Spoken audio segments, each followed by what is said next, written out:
Pessoal, hoje a gente vai ver um pouquinho sobre engenharia de requisitos. Nós não vamos nos aprofundar nesse conteúdo no momento, né? Não nessa aula. Terão outras aulas mais pra frente que a gente vai entrar em conceitos mais específicos dentro dessa área, mas não vem o caso agora. Nessa aula a gente vai ver um pouco sobre definição, o que são stakeholders, qual que é o ciclo de vida de um sistema, entre outras coisas que a gente vai ver ao longo dessa aula. Então, como definição, a gente tem o processo de identificar, analisar, documentar e gerenciar necessidades e restrições de um sistema. Eu coloquei uma frase aqui embaixo que requisitos são como a planta de um arquiteto antes de construir uma casa. Quando a gente está nessa etapa de coletar requisitos, a gente vai ter que identificar, analisar, documentar e gerenciar essas necessidades, esses requisitos, para a gente saber exatamente o que o cliente ou o solicitante desse sistema está querendo com ele, para que no final a gente não entregue uma coisa totalmente diferente do que ele imaginava que seria. Por isso que essa etapa ela é muito importante, a gente está coletando, tentando entrar na cabeça do cliente para saber exatamente o que ele quer e depois, obviamente, documentar, analisar e saber exatamente o que tu vai fazer também. A gente está fazendo esse vínculo do programador com o cliente. Vocês estão no meio, nessa etapa de requisitos, para a gente saber exatamente o que o cliente está solicitando, né? Tem um termo muito utilizado que são stakeholders. E quem são eles? Aqui tem uma definição que refere-se a partes interessadas ou intervenientes de um projeto. Empresa ou organização são indivíduos, grupos ou entidades que podem afetar ou ser afetados pela decisão e ação da organização. Isso inclui clientes, funcionários, investidores, fornecedores, comunidade e outros. Ou seja, stakeholders passa da questão de funcionários de uma empresa. São todo mundo que está envolvido, um pouquinho que seja com aquela empresa, com aquele ambiente. Eu trouxe aqui a definição que eu coloco para meus alunos. Uma escola, stakeholders são todas as pessoas e grupos que têm interesse ou são afetados pelas atividades e decisões da escola. Isso inclui alunos, pais, professores, funcionários da escola, administração, comunidade local e órgãos governamentais. Cada grupo tem diferentes interesses e necessidades, mas todos estão ali conectados com a escola, então todos podem ser considerados stakeholders. Obviamente, em escola a gente não vai usar esse termo, né? Isso geralmente é mais para empresas. Porém, é muito importante que a gente saiba a definição do que são stakeholders. Pessoal, aqui eu trouxe o ciclo de vida dos requisitos para vocês terem uma ideia mais ou menos do que é feito nessa etapa do desenvolvimento de um software. Primeira etapa, a gente tem a elicitação, que a gente vai identificar e coletar as necessidades dos stakeholders, das pessoas envolvidas nesse projeto, né? Então, a gente vai utilizar técnicas de licitação, como pesquisa, reunião, própria conversa com as pessoas interessadas nesse projeto para saber o que eles querem. Depois a gente vai para a etapa de análise, que a gente vai refinar, priorizar e garantir a viabilidade dos requisitos. A gente vai ver o que é mais importante, a gente vai garantir que aquilo ali esteja funcionando e seja viável, de todos esses requisitos que foram colhidos nas técnicas de licitação. Depois que a gente já fez essa análise, já está tudo mais ou menos esquematizado, a gente vai para a etapa de documentação, que vai registrar os requisitos de forma clara e acessível. Então, essa documentação, ela precisa ser um documento que qualquer pessoa ali, qualquer programador, qualquer cliente consiga ler e entender mais ou menos para que vai servir. Mais ou menos não, tem que entender exatamente para que vai servir aquele sistema, aquele código. E por fim, a gente tem a etapa de validação, que é garantir que os requisitos atendam às necessidades reais e estejam prontos para a implementação. Essa seria a última etapa do ciclo de vida de requisitos.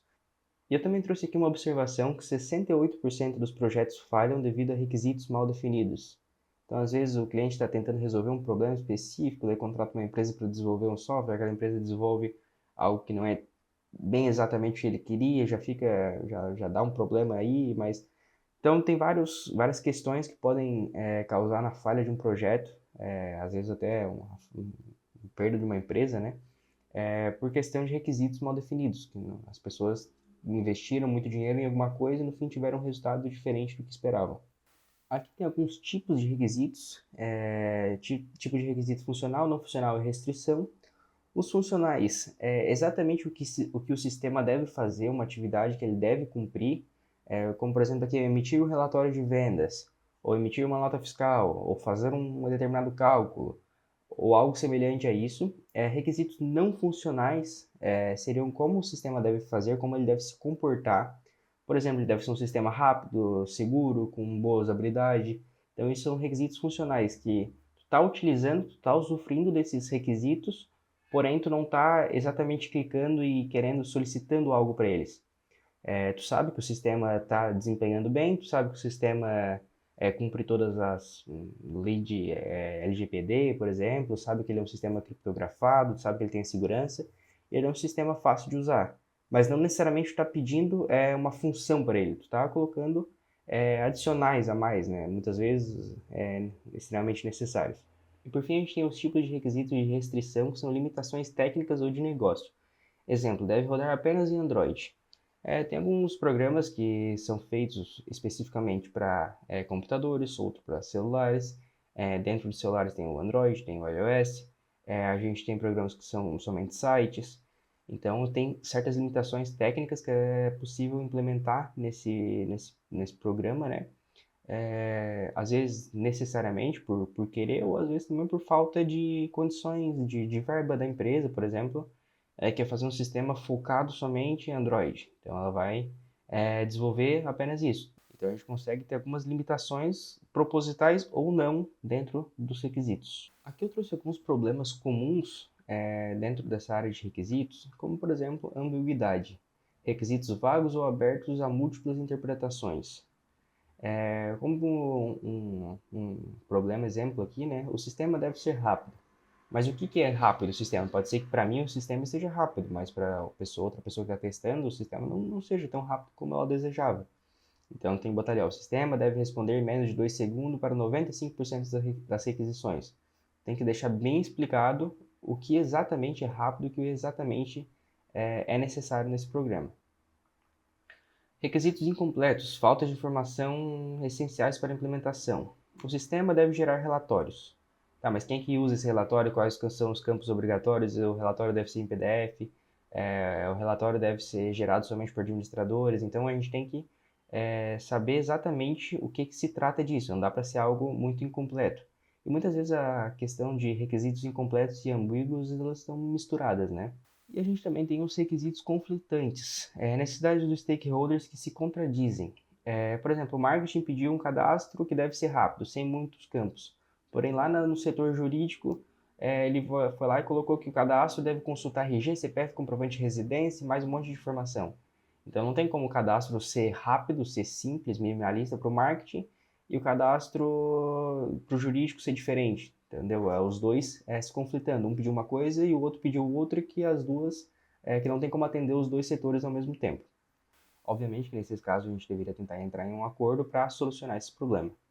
Agora, para finalizar esse vídeo, eu quero deixar vocês com uma atividade que vocês podem descrever aqui nos comentários, que é como é que a gente vai fazer para solucionar esse problema de requisitos conflitantes. Vocês podem descrever ele aqui no comentário, o enunciado aqui da atividade que está aqui na tela, que é o mesmo exemplo, o mesmo problema que a gente viu aqui no outro exemplo aqui atrás. Mas como é que a gente pode resolver esse problema? A gente pode escrever ele aqui nos comentários, tá? Vocês podem fazer uma breve pesquisa. E é isso. Até a próxima aula. Obrigado.